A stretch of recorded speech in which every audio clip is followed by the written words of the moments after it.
Welcome back to Common Sense, everybody. I'm Wendy Bell.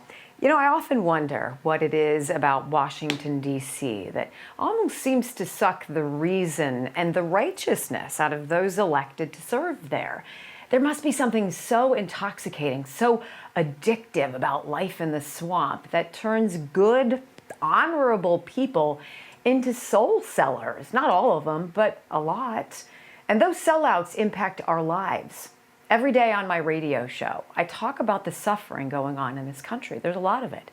A new record for drug overdose deaths, 107,600 last year. That is the population of San Antonio gone. And many of those deaths, first-time users, kids thinking they're popping a pain pill or maybe an Adderall to keep the focus for finals, not knowing it's got fentanyl in it.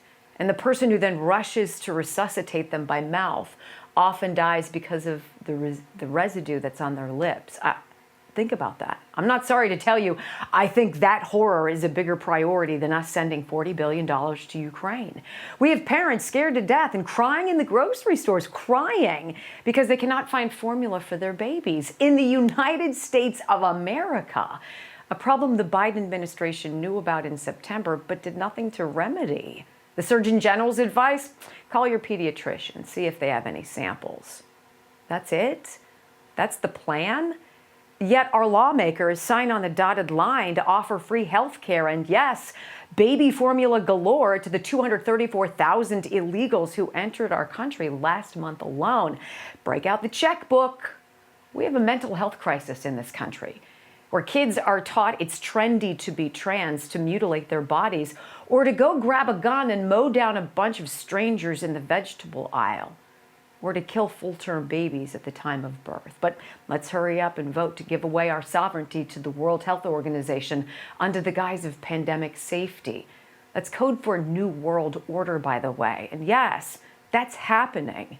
Where is the reason? Where's the rationale? Where's anyone with a sense of right and wrong, of America first instead of us always last? How do conservative members of Congress agree to this crap? And how on earth do they keep getting elected? Maybe this time it'll be different. Maybe this time America is awake. Maybe this time we'll push back against the establishment, against the swamp, against the way it's always been, because that way isn't working. It might be for them, but it sure isn't for those of us paying for all of their mistakes. I'm Wendy Bell. I'll see you next week for some common sense.